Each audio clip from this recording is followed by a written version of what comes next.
দেড় দশক ধরে আমাদের যে চিন্তাগুলোর প্রকাশ আমরা করতে পারিনি। আমাদের প্রত্যেকটি মানুষকে তার নিজ নিজ দায়িত্ব সম্পর্কে সচেতন থাকা প্রয়োজন। একটি গণতান্ত্রিক সমাজ, গণতান্ত্রিক একটি রাষ্ট্র, সেটা বিনির্মাণের পথে এগিয়ে যেতে হবে। রাষ্ট্র মেরামতের জন্য সেই পরিবর্তনগুলো দরকার। নির্বাচনকালীন সময়ে আপনার একটা নিরপেক্ষ সরকার থাকে। বাংলাদেশের স্বাধীনতার ঘোষক শহীদ প্রেসিডেন্ট জিয়াউর রহমানের পৈতৃক বাসভূমি, তার জন্মভূমি। এটা আমার জন্যে, আমাদের সকলের জন্য অত্যন্ত আনন্দের কথা। আর শামা ওবায়েদ যে 3টি বই সংকলন করেছে এবং রচনা করেছে, বাংলাদেশের সেই ক্ষণজন্ম পুরুষ, যিনি বাংলাদেশের স্বাধীনতার ঘোষণা দিয়েছিলেন এবং একটি বদ্ধ অবস্থা থেকে একদলীয় শাসন ব্যবস্থা থেকে বহুদলীয় শাসন ব্যবস্থায় তিনি নিয়ে এসেছিলেন দেশকে, জাতিকে, এবং দেশের গণতন্ত্রকে উন্মোচিত করেছিলেন, জনমানুষের কাছে খুলে দিয়েছিলেন। সেই মহান নেতা শহীদ প্রেসিডেন্ট জিয়াউর রহমানের নির্বাচিত ভাষণ, এবং সেই সঙ্গে বাংলাদেশের গণতন্ত্রের আপসীর নেত্রী, যিনি দীর্ঘকাল গণতন্ত্রের জন্য সংগ্রাম করেছেন, লড়াই করেছেন, কারাভোগ করেছেন, এবং স্বৈরাচার বিরোধী এবং ফ্যাসিবাদ বিরোধী আন্দোলনে যিনি কোনো আপোষ না করেই সংগ্রাম করেছেন এবং নেতৃত্ব দিয়েছেন, আমাদের সেই মহান নেত্রী দেশনেত্রী বেগম খালেদা জিয়া। তার ভাষণের উপরে এই বই দুটি এবং আরেকটি আমার নিজের লেখা, জিয়াউর রহমানের ওপরে লেখা বই।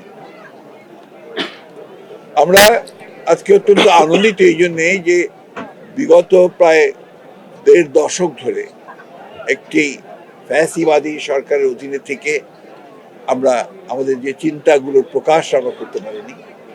আমরা গণতন্ত্রের কে আমরা প্রতিষ্ঠিত করতে পারিনি, এবং একই সঙ্গে এই দেশে একটা ফ্যাসিবাদ প্রতিষ্ঠিত করা হয়েছিল। সেখান থেকে ছাত্র জনতার আন্দোলনের সংগ্রামে একটি গণ অভ্যুত্থানের মাধ্যমে আমরা একটি মুক্ত পরিবেশে আজকে উপস্থিত হতে পেরেছি এবং সমবেত হতে পেরেছি। এর জন্য যারা সংগ্রাম করেছেন, লড়াই করেছেন, আত্মত্যাগ করেছেন, প্রাণ দিয়েছেন, তাদের প্রতি আমি গভীর শ্রদ্ধা জানাচ্ছি। গত জুলাই আগস্ট আন্দোলনে যারা শহীদ হয়েছেন তাদের প্রতি, এবং দীর্ঘ 15 বছরে যারা গণতন্ত্রের জন্যে প্রতিষ্ঠিত করবার জন্যে, গণতন্ত্রকে আপনার প্রতিষ্ঠান হিসেবে পরিণত করবার জন্যে যারা সংগ্রাম করেছেন, লড়াই করেছেন, তাদের প্রতি আমি গভীর শ্রদ্ধা নিবেদন করছি। আমরা আজকে এমন একটি অবস্থায় উপনীত হয়েছি যখন আমরা একটি ফ্যাসিবাদের অবস্থা থেকে গণতন্ত্রের উত্তরণের ট্রানজিশনাল পিরিয়ডের মধ্যে আছি। এই সময়টা আমাদের সবচেয়ে বেশি সতর্ক থাকা প্রয়োজন। আমাদের প্রত্যেকটি মানুষকে তার নিজ নিজ দায়িত্ব সম্পর্কে সচেতন থাকা প্রয়োজন। বিশেষ করে এই আন্দোলনের সঙ্গে যারা জড়িত ছিলেন তাদের অত্যন্ত আমি মনে করি যে দায়িত্বশীল ভূমিকা পালন করবার একটা দায়িত্ব রয়েছে। আজকে একটা মুক্ত পরিবেশ সৃষ্টি হয়েছে। সেই মুক্ত পরিবেশের আমরা দায়িত্বশীলতার সঙ্গে আমাদের ট্রানজিশনাল পিরিয়ডটাকে আমরা অতিক্রম করব।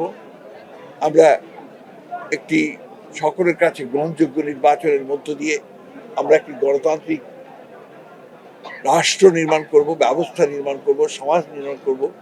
এই লক্ষ্যে আমাদের সকলের ঐক্যবদ্ধ হয়ে এগিয়ে যাওয়া উচিত, এবং এই প্রশ্নে কোনো বিভাজন সৃষ্টি করা আমাদের কারোরই উচিত হবে না। আমাদের উচিত হবে আজকে ছাত্র জনতার যে ত্যাগ, যে আত্মত্যাগ, যে আপনার প্রাণ বিসর্জন, সব কিছুকে মূল্য দিয়ে, তাদেরকে মর্যাদা দিয়ে আমাদেরকে সত্যিকার অর্থেই জনগণের যে প্রত্যাশা, একটি গণতান্ত্রিক সমাজ, গণতান্ত্রিক একটি রাষ্ট্র, সেটা বিনির্মাণের পথে এগিয়ে যেতে হবে। আমি আবারও আন্তরিকভাবে ধন্যবাদ এবং কৃতজ্ঞতা জানাতে চাই এই বইয়ের যে প্রকাশনা যিনি করেছেন, আমাদের জহির দীপ্তিকে এই বইগুলো প্রকাশ করবার জন্য। এবং সেই সূত্রে আমি ধন্যবাদ জানাতে চাই আজকের আমাদের জিয়া স্মৃতি পাঠাগার, যেটা এই এই এই আন্দোলনের সঙ্গে জড়িত, তার সভাপতি আব্দুল সালাম তাকে, এবং এই জিয়া স্মৃতি পাঠাগারের সঙ্গে যারা জড়িত আছেন তাদের। ইতিপূর্বে ফ্যাসিবাদের সময় একটি চক্রান্ত হয়েছিল সমস্ত ইতিহাসকে বিকৃত করবার, এবং সেই ইতিহাস তারা 15 বছর ধরে বিকৃত করেছে। কিন্তু আনন্দের কথা যে আসলে ইচ্ছা করলেই, বিকৃত করলেই আপনার সঠিক ইতিহাসকে কখনো আপনার ভুলে যাওয়া যায় না, সেটাকে আপনার বিকৃত করা সম্ভব হয় না। আজকে এটা প্রতিষ্ঠিত হয়েছে এই মুক্ত চিন্তার মধ্য দিয়েই আমরা আমাদের সঠিক ইতিহাস আমরা জানতে পারি। শহীদ প্রেসিডেন্ট জিয়াউর রহমানের ভাষণ বা তার কীর্তি, এগুলো অত্যন্ত আপনার গবেষণার বিষয়, এবং তার অতি অল্প সময়ের দেশ পরিচালনার সময় আমরা দেখেছি যে কি অসাধারণ সততা, ব্যক্তিত্ব সম্পন্ন এবং দূরদৃষ্টি সম্পন্ন, প্রজ্ঞা সম্পন্ন একজন রাষ্ট্রনায়ক ছিলেন। অতি অল্প সময়ের মধ্যেই তিনি বাংলাদেশকে সত্যিকার অর্থে একটা আধুনিক গণতান্ত্রিক রাষ্ট্রে পরিণত করবার চেষ্টা করেছিলেন। আমরা দেখেছি দেশনেত্রী বেগম খালেদা জিয়া 9 বছর সেই স্বৈরাচার বিরোধী সংগ্রাম করে রাজপথে থেকে সারা বাংলাদেশে চারণ কবির মতো গণতন্ত্রের গান গেয়ে তিনি গণতন্ত্রকে মুক্ত করেছিলেন, এবং তার মাধ্যমেই কিন্তু গণতন্ত্র, আপনার সংসদীয় গণতন্ত্রের প্রবর্তন হয়।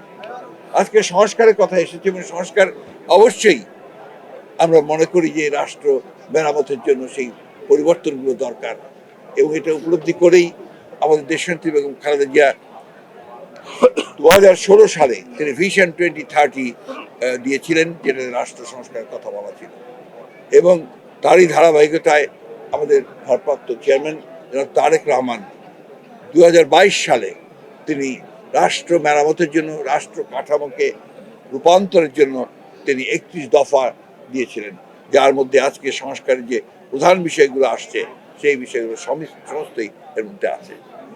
এই জন্য আমাদের যেটা প্রয়োজন সেটা হচ্ছে মুক্ত চিন্তা করা।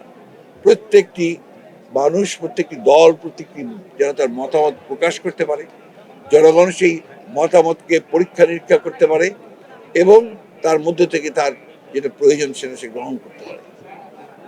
একটা কথা বলা হয়ে থাকে গণতন্ত্রের একটা প্রধান কথা, যে আমি তোমার সঙ্গে একমত হতে নাও পারি, কিন্তু তোমার মত প্রকাশে যে স্বাধীনতা, সেই স্বাধীনতাকে আমি আমার বুকে রক্ত দিয়ে হলেও আমি সেটাকে রক্ষা করব। ওটাই হচ্ছে মূল গণতন্ত্র। আজকে আমরা দুর্ভাগ্যের সঙ্গে লক্ষ্য করি কিছু কিছু মহল থেকে এই প্রচেষ্টা করা হয় একমত না হলেই সে শত্রু হয়ে যায়, এবং তাকে মেলাইন করার জন্য বিভিন্নভাবে আপনার কথা বলা হয়। বিশেষ করে সোশ্যাল মিডিয়াতে একটা ভয়ঙ্কর রকমের একটা প্রবণতা দেখা যায় যে মত প্রকাশের স্বাধীনতাকে আক্রমণ করা হয়। আমি মনে করি মুক্ত চিন্তার বিকাশের জন্য এটা অত্যন্ত অন্তরায়।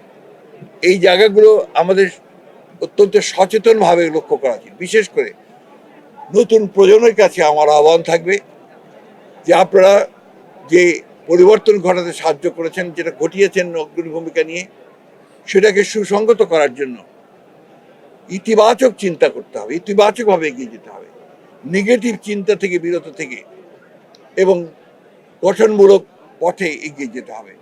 এবং সত্যিকার অর্থেই গণতন্ত্রের মূল বিষয়টাই হচ্ছে পরমত সহিষ্ণুতা, সেই জায়গাতেই আমাদের থাকতে হবে। এবং আমি মনে করি যে শহীদ প্রেসিডেন্ট জিয়াউর রহমান এটা সূচনা করেছিলেন। সংস্কার তো তিনি শুরু করেছিলেন। একটা বদ্ধ একটা রাজনৈতিক ব্যবস্থা ছিল, একদলীয় শাসন ব্যবস্থা, বাকশাল, সেখান থেকে তিনি নিয়ে এসেছিলেন বহুদলীয় গণতন্ত্র, মুক্ত সংবাদপত্র। এটা অনেকেই ভুলে গেছে, আজকাল অনেকেই জানেন না হয়তো ইয়াং জেনারেশন, যে সেই বাকশালের মধ্য দিয়ে সমস্ত সংবাদপত্রকে নিষিদ্ধ করা হয়েছিল। শহীদ প্রেসিডেন্ট জিয়া রহমান সেটাকে মুক্ত করে দিয়েছিলেন, মৌলিকাধিকারগুলো ফিরিয়ে দিয়েছিলেন। আর আমাদের দেশের বেগম খালেদা জিয়া তিনি পরিবর্তনের মধ্য দিয়ে সংসদীয় গণতন্ত্রকে ফিরিয়ে নিয়ে এসেছিলেন, এবং তত্ত্বাবধায়ক সরকারের যে বিধান, অর্থাৎ আমরা যেটা বলছি যে নির্বাচনের সময় নিরপেক্ষ সরকারের ব্যবস্থা থাকা উচিত, সেই জায়গাটায় তিনি নিয়ে এসেছিলেন, সেটাকে সংবিধানের সন্নিবিষ্ট করেছিলেন। আজকে আবার সেই প্রশ্ন এসেছে এবং আজকে সবাই প্রায় একমত হচ্ছে যে বাংলাদেশে যে রাজনৈতিক সংস্কৃতি, সেই সংস্কৃতির প্রেক্ষিতে আমাদের এমন একটা ব্যবস্থা থাকা উচিত যাতে করে ওই নির্বাচনকালীন সময়ে আপনার একটা নিরপেক্ষ সরকার থাকে। সেটার দিকেই আমরা এগিয়ে যাচ্ছি। আমরা বিশ্বাস করি যে আগামী ডিসেম্বরের মধ্যেই বাংলাদেশে একটা সকলের কাছে গ্রহণযোগ্য এবং নিরপেক্ষ একটি নির্বাচন অনুষ্ঠিত হবে। সেই নির্বাচনের মধ্য দিয়ে বাংলাদেশ গণতন্ত্রের পথে এগিয়ে যাবে এবং বাংলাদেশে একটা গণতান্ত্রিক রাষ্ট্র নির্মাণের পথকে আরো সোজা সহজ করে নিয়ে আসবে। আসুন আজকে এই বইগুলো আর বড় উন্মোচনের মধ্য দিয়ে এবং আমাদের সেই নেতা যিনি আমাদেরকে গণতন্ত্রে ফিরে আসার সুযোগ করে দিয়েছিলেন, নেত্রী যিনি গণতন্ত্রকে সুসংগত করেছিলেন এবং যিনি এখনো অসুস্থ অবস্থায় দীর্ঘ 6 বছর কারাগার বন্দী অবস্থায় থাকার পরে এখনো কিন্তু সেই বাংলাদেশের গণতন্ত্রের উত্তরণের পথকেই তিনি সবসময় দেখতে চাইছেন। তাদের প্রতি আমাদের শ্রদ্ধা নিবেদন করে আমাদের যে তরুণ নেতা যিনি আজকে আমাদেরকে আন্দোলনে গণতন্ত্রের জন্য আন্দোলন, যিনি আমাদেরকে একটা সত্যিকার অর্থেই গণতান্ত্রিক রাষ্ট্র নির্মাণের জন্য আমাদেরকে পথ দেখাচ্ছেন, সামনের দিকে এগিয়ে নিয়ে যাচ্ছেন, আমাদের সেই নেতা তারেক রহমানের প্রতি শ্রদ্ধা নিবেদন করে এবং আপনাদের সকলকে ধন্যবাদ জানিয়ে আমি